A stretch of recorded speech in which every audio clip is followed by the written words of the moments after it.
సుధాకర్ గారు మాట్లాడండి. ప్రొఫెసర్ నాగేశ్వరరావు గారు బేషరతుగా వ్యాఖ్యను వెనక్కి తీసుకున్నారంటేనే ఆ వ్యాఖ్యలు ఒక రాష్ట్రం మీద కావచ్చు, ఒక పార్టీ మీద కావచ్చు, లేదా ఒక వ్యక్తి మీద కావచ్చు ప్రభావాన్ని చూపాయనే ఆయన బేషరతుగా సశపిషాలు లేకుండా నేను వెనక్కి తీసుకుంటానని ఆయన చెప్పారు. మరి ఆయన వెనక్కి తీసుకున్నారంటే ఆ వ్యాఖ్యల తీవ్రత ఒక రాష్ట్రంలో ఉందా లేదా? ఆయన నోటితోనే కదా వెనక్కి తీసుకుంది. ఎవరైతే మాట్లాడారో ఆయనే వెనక్కి తీసుకున్నారు. నిజంగా అది అంత ప్రభావితం కావాల్సిన అంశం కాకపోతే నాగేశ్వరరావు గారు అనేవాళ్ళు మీరు ఎందుకంటే దానికి అంతా ఇరిటేట్ అవుతున్నారు, అవి పెద్ద లైట్ తీసుకోండి మీరని నాగేశ్వరరావు గారే చెప్పొచ్చు కదా. ఎందుకు చెప్పలేదు ఆయన? ఎందుకనంటే ఆయనకి అర్థమైంది జరిగిన డ్యామేజ్ ఎంత జరిగింది, అది ఎంత తీవ్రంగా మారుతుంది అనేది ఆయనకి అర్థమయ్యి 24 గంటల వ్యవధిలో ఆయన వెనక్కి తీసుకున్నారు. సరే నేనేమంటానంటే, సరే ఆయనకి నిజంగానే ఏదన్నా సోర్స్ ద్వారా సరే విని వెనక ఎవరైనా ఒక మాట చెప్పుకుంటే బహుశా ఆయన మాట్లాడుకోవచ్చు, నేను దానికి కాదంటా. కానీ ఆయన వెంటనే వ్యాఖ్యలు వెనక్కి తీసుకున్నారు. కాకపోతే ప్రొఫెసర్ నాగేశ్వరరావు గారికి కూడా నాది ఒక చిన్న ప్రశ్న, ఆయన ప్రశ్నించే స్థాయి కాకపోయినా ఇది మీరు ప్రెస్ మీట్ చూడొచ్చు.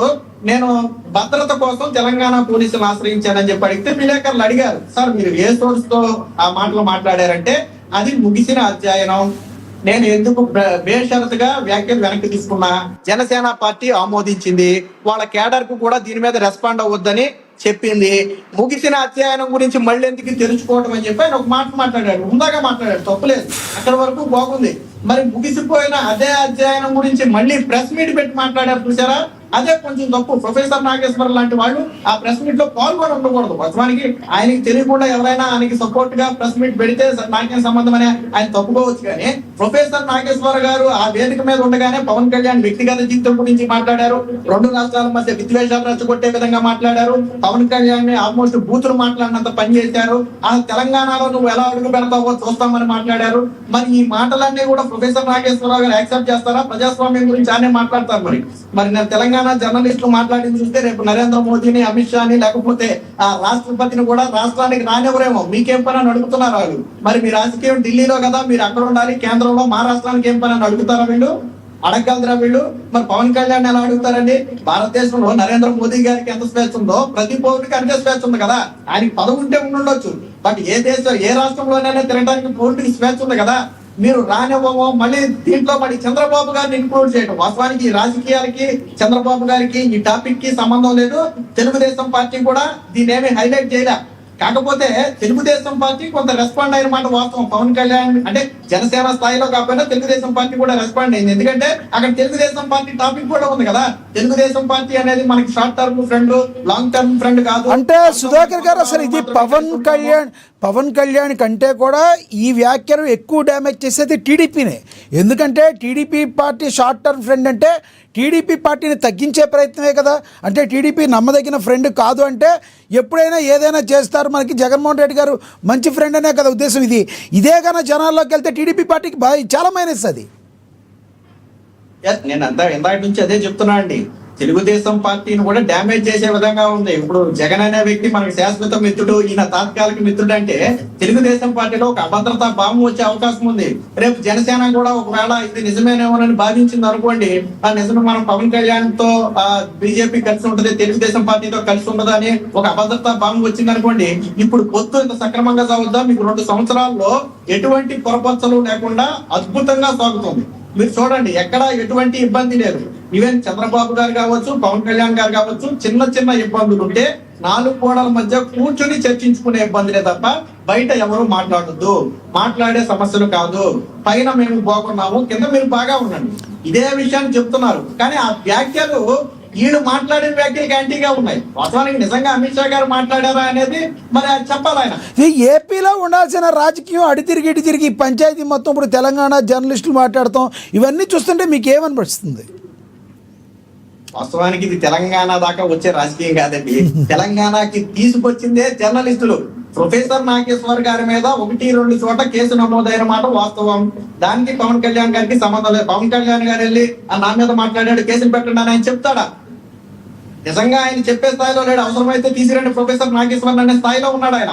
కానీ తర్వాత ఆయన కూడా చెప్పాడు, నేను న్యూస్ లో వార్తలు చూసాను, ఏదో ఆంధ్ర పోలీసులు అంటున్నారని న్యూస్ వచ్చింది, నేను వెంటనే చెప్పాను మీరు అలాంటి ఏం తీసుకోవద్దు, ఆయన పొరపాటును మాట్లాడి ఉండొచ్చు, పెద్ద వ్యక్తి అని నేను చెప్పానని చెప్పి స్వయంగా ఆయన చెప్పారు.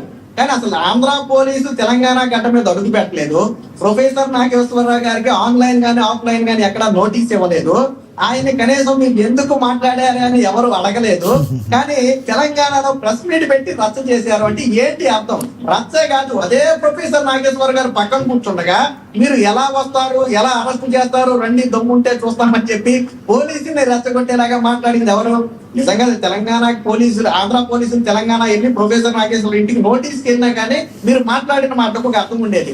అసలు ఆంధ్ర పోలీసులు దాన్ని పరిగణలోకే తీసుకోరా. ఓవరాల్గా ఇదేమన్నా రేవంత్ రెడ్డిని టార్గెట్ చేయడానికి కొంతమంది జర్నలిస్టులు ఇలా యూజ్ చేస్తున్నారు ఇలాంటి పనులు అనుకోవచ్చా?